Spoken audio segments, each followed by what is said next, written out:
दोस्तों जैसा कि आप देख सकते हैं ये है अफगानी सलवार। इसको हम अफगानी प्लाजो भी बोलते हैं। तो आज के वीडियो में हम आपको यही अफगानी सलवार कटिंग और सिलाई करने का तरीका बताने वाले हैं। तो अगर आप ये वीडियो पूरा देख लेते हैं तो आप किसी भी साइज की अफगानी सलवार कटिंग एंड स्टिचिंग करना सीख जाएंगे। तो दोस्तों आइए वीडियो को स्टार्ट करते हैं। तो दोस्तों सबसे पहले बात करेंगे अफगानी सलवार में किस साइज के लिए कपड़ा कितना लगता है। तो मेरे पास जो कपड़ा है इस कपड़े की अर्ज है 1 मीटर। जो नॉर्मल सूट जो होते हैं, जो नॉर्मल कपड़ा होता है, उस कपड़े की अर्ज जो होती है वो तकरीबन 41-42 इंच होती है। तो अब बात करते हैं हमारे पास टोटल कितना कपड़ा है। तो देखिए हमारे पास ये जो कपड़ा है तो ये कपड़ा है 2.25 मीटर। तो 2.25 मीटर कपड़े में काफी हैवी साइज सलवार बन जाती है। अगर आपकी सलवार की लंबाई 39 इंच तक है तो आप 2.25 मीटर में बहुत ही आराम से बना सकते हैं। अगर जैसे मान लीजिए आपकी सलवार की लंबाई 41 या 42 इंच है तो आप 2.5 मीटर कपड़ा लें, ठीक है। तो हमने किनारे से किनारा मिलाया इस तरह से और ये लंबाई में फोल्ड कर दिया। तो ये बंद साइड है और ये खुली साइड है। अब हमने क्या करना है, कपड़े को 4 फोल्ड में करना है। तो अब हमने दूसरी साइड वाले किनारे पकड़ना है और इस तरह से मिला देना है। ये देखिए, तो ये देखिए चारों किनारे मिलाते हुए हमने किनारों को आगे रखना है। तो पहले हमने कपड़े को लंबाई में फोल्ड किया, उसके बाद हमने चौड़ाई में फोल्ड किया, तो ये हो गया 4 फोल्ड में। तो आप देख सकते हैं ये बंद साइड है यानी कि फोल्डेड साइड है और ये ऊपर वाली साइड है जहां से हम नेफा रखेंगे। ये देखिए ये चारों पार्ट हैं। उसके बाद ये देखें यहां से ये बंद साइड है, ये देखें। तो अब देखिए ये रहे चारों किनारे 1 2 3 और ये 4। तो आइए अब हम सलवार की कटिंग शुरू करते हैं। उससे पहले मैं आपको बताना चाहूंगा, आपकी सलवार चाहे किसी भी साइज की हो, आप इस वीडियो को देखकर सभी साइज की सलवार कटिंग करना सीख जाएंगे। बस आपको वीडियो को एंड तक देखना होगा और वीडियो को कट करके ना देखें। तो देखिए हमने यहाँ से मेजरिंग टेप को बराबर रखा है और सबसे पहले हमने यहाँ से नेफे के लिए निशान लगाना है।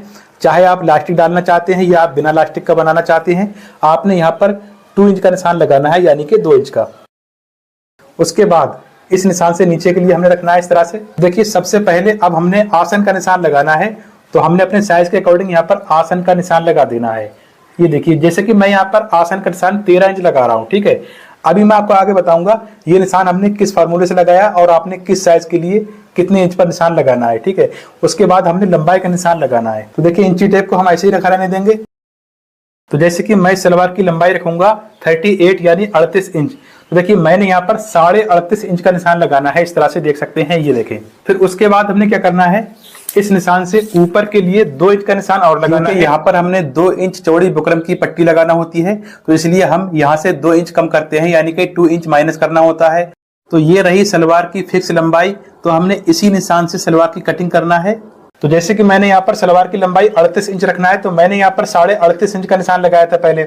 इसी तरह से आपकी सलवार की जितनी भी लंबाई है आपने पहले यहाँ पर 1/2 इंच बढ़ाकर ही निशान लगाना है, क्योंकि 1/2 इंच सिलाई में भी जाता है। तो जैसे कि हमने 38 इंच सलवार की लंबाई रखना थी, तो हमने पहले तो 38.5 इंच का निशान लगाया। उसके बाद हमने 2 इंच की पट्टी लगाना है, तो हमने यहाँ पर 2 इंच कम कर दिया। ये निशान सीधे करने के बाद अब हम बात करते हैं हमने आसन यानी लटक किस हिसाब से रखना है। तो ये नेफे का निशान हो गया, ये आसन का निशान हो गया और यहाँ पर नीचे लंबाई का निशान हो गया।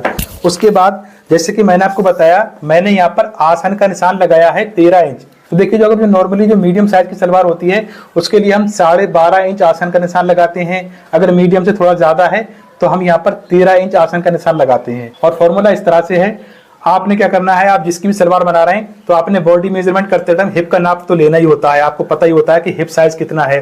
जितना भी हिप साइज है, जितना भी हिप राउंड है, आपने उसको 3 से डिवाइड करना है यानी कि तीसरा भाग कर देना है।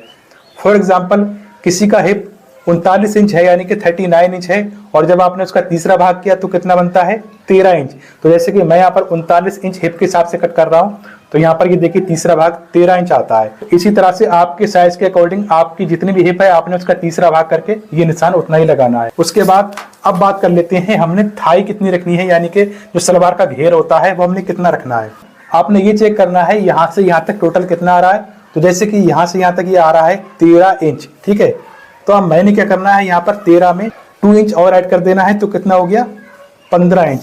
तो जब हमने 13 इंच में 2 इंच जोड़ा तो हो गया 15। तो देखिए हमने यहाँ पर 15 इंच का निशान लगाना है इस तरह से, ये देखें।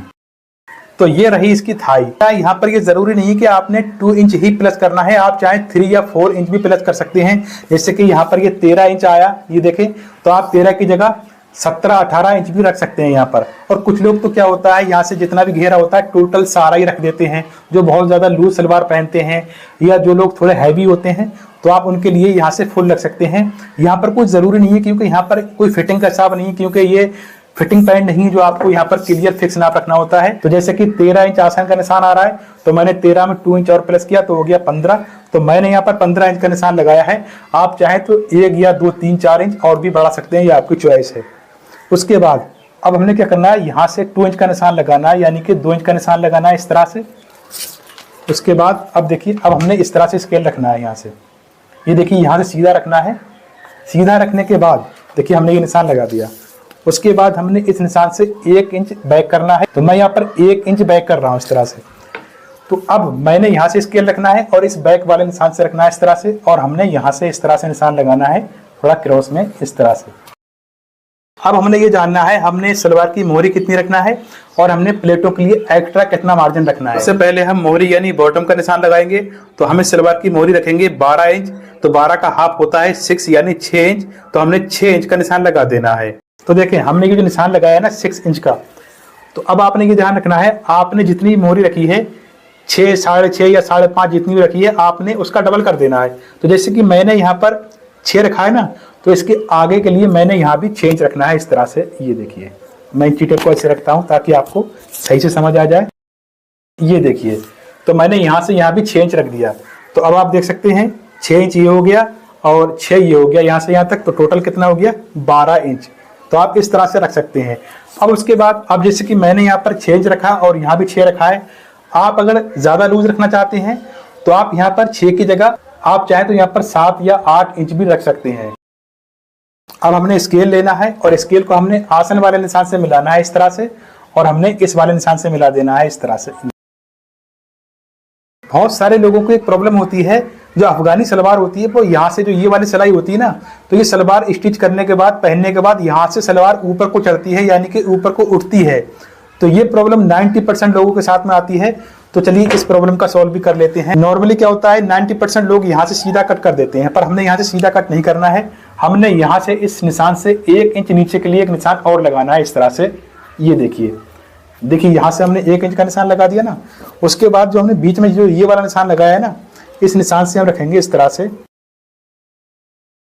अब हमने कटिंग इस तरह से करनी है, यहाँ से सीधा करते हुए और यहाँ से नीचे को तिरछा क्रॉस कटिंग करना है। इससे क्या होगा, आपकी सलवार ऊपर को नहीं चढ़ेगी। तो देखिए हमने यहाँ से इस तरह से कट करना है। तो दोस्तों सलवार कटिंग करने के बाद अब हम आपको इसकी सिलाई यानी स्टिचिंग करना बताएंगे, तो वीडियो में एंड तक बने रहें। तो दोस्तों मैं हूँ अकील खान और आप देख रहे हैं अकील फैशन डिजाइनर। अगर आपको वीडियो अच्छा लगे तो लाइक एंड शेयर भी कर देना।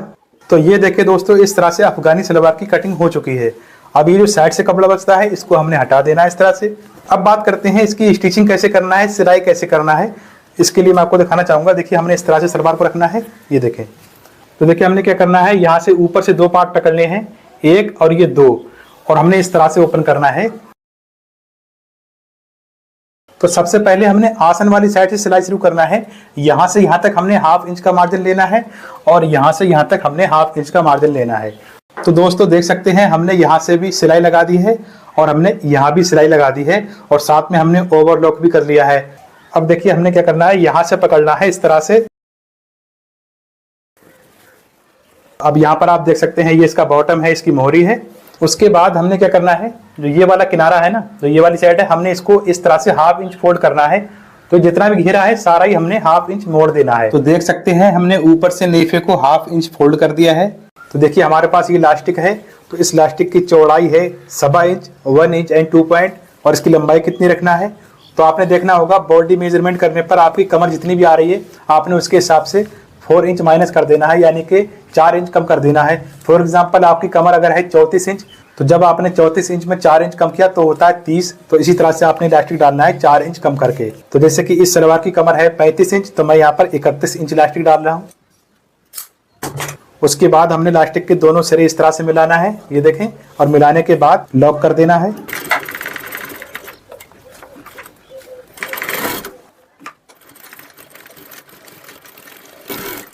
तो ये देखिए हमने इस तरह से इलास्टिक ज्वाइंट कर दिया है। उसके बाद और हमने क्या करना होगा, सलवार को पहले तो सीधा करेंगे। तो जैसा कि आपको पता ही है हमने एक पैर का पहले ही मोड़ दिया है, ये देखें। उसके बाद जो हमने यहाँ से 2 इंच का नेफे का निशान लगाया था, तो हमने लास्टिक को यहाँ से इस तरह से रखना है, इस निशान के बराबर से।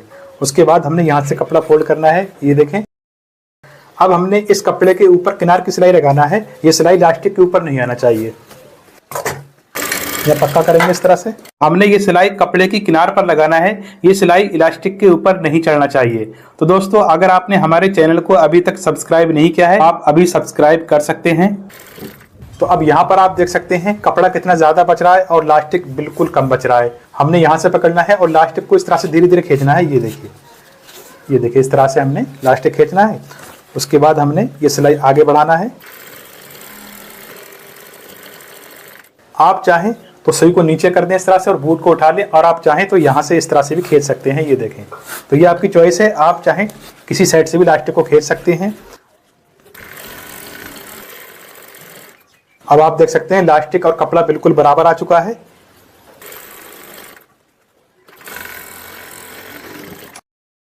अब देखिए यहाँ पर गैदर्स नहीं है और यहाँ पर गैदर्स हैं, तो अब हमने इनको बिल्कुल एक बराबर करना है। देखिए हमने इस तरह से हाथ डालना है, इस तरह से। ये देखिए इस तरह से ये बहुत ही आसानी के साथ सब तरफ सारी गैदर्स बराबर हो जाती हैं।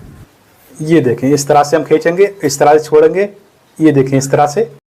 अब देखिए ये सीधी साइड है, बाहर वाली साइड है, और ये अंदर वाली साइड है।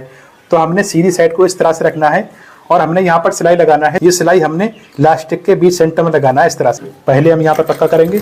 अब देखिए सुई नीचे है और हमने बूट को इस तरह से ऊपर उठा देना है। तो अब हमने क्या करना है, यहाँ से इस तरह से पकड़ कर खींचना है। ये देखें अब ये बिल्कुल खिंच चुका है, ये कपड़ा बिल्कुल प्लेन हो गया है ना। तो अब हमने यहाँ से सिलाई लगाना स्टार्ट करना है। फिर उसके बाद हमने कपड़े को इस तरह से खींचना है। ये देखिए अब जब यहाँ से प्लेन हो जाता है, उसके बाद हम सिलाई लगाना स्टार्ट करते हैं। दोस्तों, अगर आप बेल्ट वाली अफगानी सलवार की फुल कटिंग स्टिचिंग सीखना चाहते हैं तो उस वीडियो का लिंक मैंने इस वीडियो के डिस्क्रिप्शन में दिया है, तो वहां से जाकर आप बेल्ट वाली अफगानी सलवार की फुल कटिंग स्टिचिंग सीख सकते हैं। तो अब आप फाइनली देख सकते हैं कितनी फिनिशिंग के साथ में इलास्टिक अटैच हो चुका है। ये देखें आप। फिर उसके बाद अब बात आती है सलवार का बॉटम, यानी कि सलवार की मोहरी। तो ये रहा इसका बॉटम। तो हमने क्या करना है, यहाँ से बराबर करना है और यहाँ से इस तरह से हमने एक कट लगा देना है इस तरह से। ये देखिए, और सेम इसी तरह से दूसरे पोंचे पर भी कट लगाना है, यानी कि हाफ सेंटर कर देना इस तरह से। आपने यहाँ पर ये ध्यान रखना है, जैसे कि ये ओवरलॉक दिख रहा है ना, तो ये उल्टी साइड हो गई। तो हमने क्या करना है, उल्टी साइड में इस तरह से चौक से निशान लगा देना है। बॉटम बनाने के लिए हमने इस तरह से ये 2 पट्टियां चिपका ली हैं। तो इन पट्टियों की लंबाई चौड़ाई कितनी है और ये हमने किस तरह से चिपकाई है वो भी देख लीजिए। तो इन दोनों पट्टी की चौड़ाई है 2 इंच, यानी कि 2 इंच। ये देखें, और इन दोनों पट्टियों की लंबाई है 14 इंच। यहाँ से यहाँ तक 14 इंच और चौड़ाई में 2 इंच। के बाद देखिए मैं आपको दिखाना चाहूंगा हमने किस तरह से इनको चिपकाया। तो ये देखें, हमने प्रेस की मदद से इस तरह से इस पट्टी को चिपका दिया है। देख सकते हैं चिपकाने के बाद हमने एक साइड से हाफ इंच का फोल्ड किया है, इस तरह से देख सकते हैं आप। और जो दूसरी वाली साइड है तो वो हमने इस तरह से यहाँ से करीब हाफ इंच बढ़ाकर रखी है। ये देखें, और दूसरी पट्टी भी सेम इसी तरह से। इस कपड़े को भी हमने इस तरह से हाफ करना है और यहाँ से हमने इस तरह से कट मारना है, ठीक है। और यहाँ भी हमने कट लगा दिया। उसके बाद हमने ये जो कपड़ा फोल्ड किया है, हमने इस कपड़े को इस तरह से नीचे रखना है और हमने यहाँ से एक पैर की सिलाई लगाना है और दूसरी वाली पट्टी पर भी हमने इसी तरह से सिलाई लगा देना है। तो अब देखें, हमने ये जो पेपर पेस्टिंग चिपकाई है ना, तो हमने इस पेस्टिंग को इस तरह से नीचे रख देना है इस तरह से। आप देख सकते हैं ये पेस्टिंग नीचे पहुंच चुकी है। अब ये जो एक्स्ट्रा कपड़ा बचा है, तो अब हमने एक पोंचा लेना है इस तरह से, और ये जो हमने निशान लगाया था ना, तो इस निशान को हमने नीचे रखना है इस तरह से। उसके बाद ये जो सलवार वाला कपड़ा है, तो इसको हमने इस तरह से यहाँ से रखना है, यहाँ से बराबर, ठीक है। यहाँ से हमने निशान लगाना है करीब 1.5 इंच का। ये देखिए, हमने 1.5 इंच का निशान लगा दिया। हमने इधर भी 1.5 इंच का निशान लगा देना है।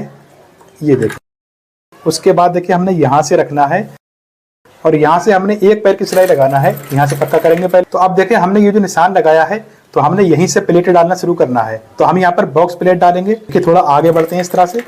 उसके बाद देखिए हमने प्लेट इस तरह से डालना है। ये देखिए, यहाँ से इस तरह से फोल्ड करेंगे और उसके बाद हमने ये वाला कपड़ा इस तरह से फोल्ड करना है। तो ये हो गई बॉक्स प्लेट इस तरह से, ठीक है। उसके बाद हमने इसके बराबर से प्लेट डालना है। दोस्तों अगर आप चाहें तो हमें इंस्टाग्राम पर भी फॉलो कर सकते हैं। हम इंस्टाग्राम पर भी छोटे छोटे वीडियो लाकर सिलाई सिखाते रहते हैं, टिप्स एंड ट्रिक्स देते रहते हैं। तो हमारे इंस्टाग्राम पेज का नाम है अकील फैशन डिजाइनर। अब यहाँ पर आप देखिए, हमने ये जो पट्टी में सेंटर कट लगाया था, उसके बाद हमने जो सलवार के पोंचे में कट लगाया था, तो ये कट यहाँ पर इस तरह से मिल जाना चाहिए। ठीक है, इस तरह से प्लेट डालेंगे। और दोस्तों हम फेसबुक पर भी सिलाई सिखाते हैं, तो हमारे फेसबुक पेज का नाम है अकील फैशन डिजाइनर। तो इस तरह से हमने सारी बॉक्स प्लेट एक बराबर डालना है और हमने इसी तरह से बॉक्स प्लेट कंप्लीट कर देना है। दोस्तों अगर आप शुरू से सिलाई सीखना चाहते हैं तो आप हमारे चैनल पर और भी बहुत सारे वीडियोस देख सकते हैं। तो यहाँ पर हमने कटिंग स्टिचिंग के बहुत सारे वीडियोस अपलोड कर रखे हैं। तो जिस तरह से हमने ये वाली बॉक्स प्लेट डाली है, सेम इसी तरह से हमने ये वाली प्लेट भी डाल देना है। तो ये देखें दोस्तों, हमने दोनों साइड में प्लेट डाल दी है। उसके बाद हमने क्या करना है, अब हमने इस तरह से पट्टी को पलटना है। ये देखें दोस्तों, इस तरह से पलटने के बाद अब हमने क्या करना है, इस पट्टी के ऊपर किनार की सिलाई लगाना है।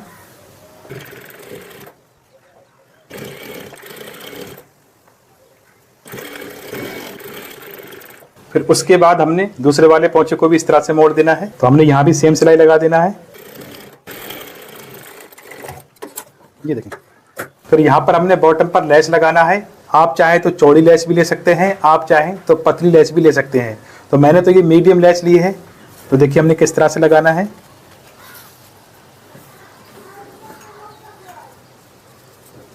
देखिए मैं यहाँ से इस तरह से रखूंगा।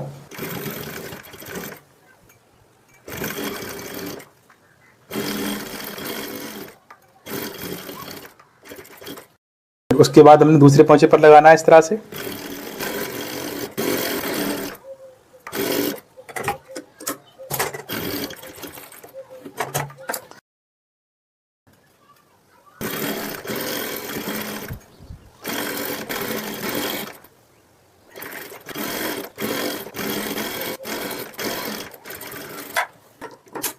तो ये देखें, हमने दोनों बॉटम पर लेस लगा दी है। अगर आपके पास पतली लेस है तो आप यहाँ पर 3 पट्टियां लगा सकते हैं, पर मैं यहाँ पर सिर्फ 2 ही पट्टियां लगाऊंगा। उसके बाद हम यहाँ से कट कर देते हैं। ये देखें। तो दोस्तों अब हमने क्या करना है, ये जो हमने बॉक्स प्लेट डाली है ना, तो इस पर हमने पहले आयरन कर लेना है, यानी कि प्रेस कर लेना है। उसके बाद ही हम ये वाली सिलाई लगाएंगे। ठीक है, क्योंकि अगर हम प्रेस बाद में करेंगे तो सही से प्रेस लग नहीं पाती है। तो आइए हम आपको पहले प्रेस करके दिखाते हैं। तो अब आप देख सकते हैं हमने यहाँ पर प्रेस लगा दी है। तो यहाँ पर आप इसकी फिनिशिंग चेक कर सकते हैं। उसके बाद हमने इस तरह से फोल्ड करना है। फिर हमने दूसरे वाले पोंचे को भी इस तरह से मोड़ देना है। मोड़ने के बाद अब आप देख सकते हैं, फिर हमने दोनों पोंचों को एक साथ रखना है और हमने यहाँ पर मोहरी का निशान लगाना है। तो हम यहाँ पर मोहरी रख रहे हैं 12, तो हमने 6 का निशान लगा दिया। तो हमने ये जो निशान लगाए हैं, इसी निशान से हमने सिलाई लगाना है। तो आप किसी भी एक पोंचे से सिलाई शुरू कर सकते हैं। तो आपने एक पोंचे से दूसरे पोंचे तक की सिलाई कंप्लीट करना है। उसके बाद देखिए हमने आसन से आसन मिलाना है। तो दोस्तों ध्यान रखना है, आपने यहाँ पर डबल सिलाई लगाना है, सिंगल सिलाई नहीं लगाना है। और यहाँ पर छोटी सिलाई चलाएंगे। तो देखिए हमने ये जो निशान लगाया था, उसी निशान के ऊपर हमने ये सिलाई उतार देना है। फिर हमने यहाँ पर पक्का करना है। ध्यान रखना है, आपने यहाँ पर छोटी सिलाई चलाना है। उसके बाद हमने सलवार को सीधा कर देना है। देख सकते हैं कितनी फिनिशिंग के साथ में हमारी सलवार रेडी हो रही है। उसके बाद दूसरे पोंचे को भी हमने इस तरह से सीधा कर देना है। तो सलवार को सीधा करने के बाद अब आप फाइनल लुक देखेंगे इसका। तो देख सकते हैं हमने सलवार कंप्लीट कर दी है। अब प्रेस लगने के बाद इसका लुक कुछ इस तरह से आया है। तो दोस्तों देख सकते हैं कितनी फिनिशिंग के साथ में अफगानी सलवार बनकर रेडी तैयार हो गई है। तो आप भी इस तरह से अपने घर बैठे बहुत ही आसानी से किसी भी साइज की सलवार बना सकते हैं। तो दोस्तों देख सकते हैं ये सलवार देखने में कितनी खूबसूरत लग रही है।